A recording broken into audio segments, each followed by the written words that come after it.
It's Milwaukee and Orlando tonight in the BMO Harris Bradley Center for the first of 3 meetings this season. And welcome to Bucks basketball. It's great to be home. Jim Paskey with John McLaughlin. And John, it's a good time to think about stopping a skid. The Bucks have lost 7 straight to Orlando. They have, Jim, and of course Orlando has really put the sting on the Bucks when they had Superman inside, but mostly outside as well. And they are still a very fine outside shooting team, but this is a game the Bucks don't want to let get away. The Bucks have had a couple of low-scoring games in their last 2, both losses. Might be a good time to get Brandon Jennings and Monta Ellis going again. They're the first Bucks duo since Ray Allen and Sam Cassell to both average at least 18 points a season. John, their shooting has been off, but it could come back against this Orlando defense. Well, what great company to be in with those 2 Milwaukee Bucks who were great shooters, Cassell and Allen. Now, these 2 guys can fill it up. We all know that. They're exciting players, but they go long stretches at times when the ball will not go in. So they have to shoot better overall each night. But both of these players bring a lot of energy to the Bucks offense. When they're really playing well offensively, this Bucks team really gets out and goes. If you judge a team by the energy you see and the way they play together, this Orlando team, despite its record, may impress you. Again, no basket protection by Orlando. They should be able to do that all night long. That means transition. That means some post-up. Luke Richard can get to the paint, of course, the way he's playing this year. Again, nothing at the rim by Orlando. Nice job, Ellis. So he's in the book. Monta able to save it. Ellis for 3. Yes. Bucks have to be careful, Jim, because already 4 turnovers have given up 8 points. That is a factor. They do. Now, with Turkoglu in the game, even though he's had an injury, he hasn't been that sharp yet this year. You got to watch him on the threes. He's deadly. All right. Ellis inside. He took Reddick in there to beat him.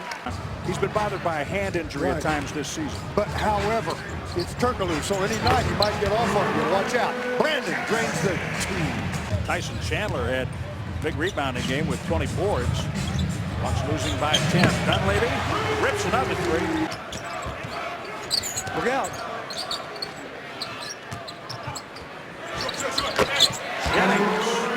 He gets that little rhythm step to the left. Sanders takes it away from Vucevic. Jennings hits a 3 over the top. 4th quarter, that is. Ellis puts on the burners, beats Reddick. DeQuan Jones, Ilyasova. Whoa. Monta Ellis and 1. Fouled by Harkless. Now that's patience, you see. Monta kind of the trailer on that break, but being the trailer, the defense then kind of started to suck to the strong side, and man, he had an opening, and when he sees an opening, it's a blank. He's there. There it is, look. See how all the defense was kind of in the paint and to the weak side, and he gets there quickly.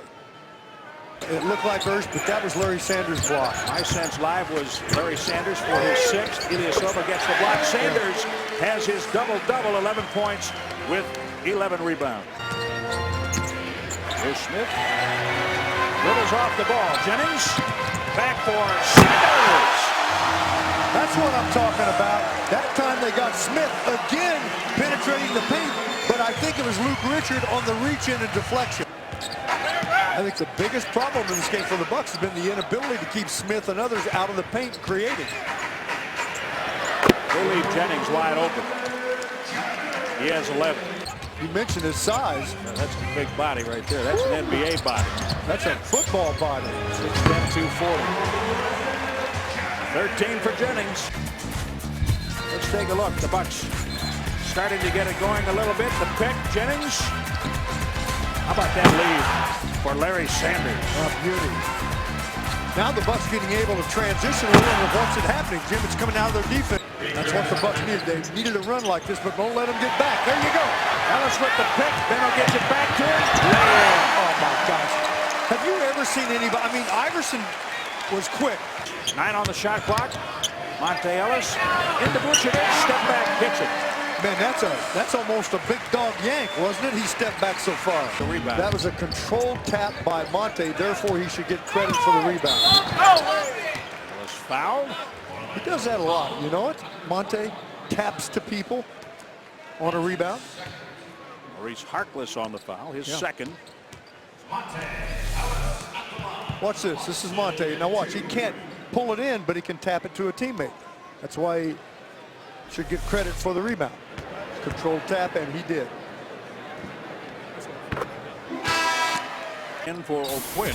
You know, Monte's played a heck of a game, Jim. You ran his offensive line. He's been the primary guy to stick it on Redick tonight. Well, yeah, forget the numbers. It's the defense that he's held Redick to. That's right. Sanders. Larry Sanders. Jennings. And Brandon. Nice little scoop. Big and little. Harkless with a solid double-double, 16 points, 12 rebounds. Those 12 rebounds are 4 times basically what he normally does. Brandon Jennings, 17. In his 6th NBA season, played at Duke. As did Jaminski, by the way. How about it? 20 for Jennings. About time they made some separation here, Craig. We were waiting for a long time for this to happen, but Monta really been one of the guys to take in charge here late. And as you said, not only scoring, but assisting, and it's really led to a really balanced attack by the Bucks. They're moving the basketball, sharing, and everybody's getting in on the scoring. Bucks trying to close out a reeling Magic team and snap a 2-game losing streak. We'll cover it all. Bucks Live on the way. Brandon Jennings leading the team in scoring right now with 23. Orlando blown up by everything that happened last year. Dwight Howard leaving, change of coaches, change of front office. Well, I think you acknowledge the job that Jacques Vaughn has done, but with a 14-32 record, it's not going to happen for any accolades. That's right. That ends a 10-0 Orlando run, 32.7 remaining. Bucks need the free throws here to stem the tide a bit. That got a little close. Yeah, exactly. And 32.7 is longer than you want it to be in this league some nights.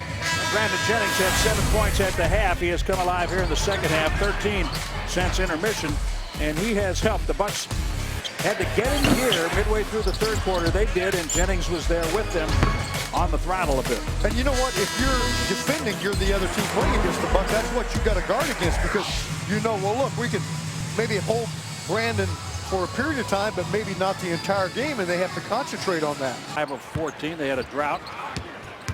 It's 103-98. Another whistle, another foul. Well, this is one of those deals on the chase and foul. If you make your throws, you can win the game, but you still got to make them. Is Smith committing the foul? Monta Ellis at the line. He's 4 of 5 there tonight. He has a double-double with 19 points and 11 assists. And some tenacious defense. .com/tickets or call 1-800-4NBA-TIX.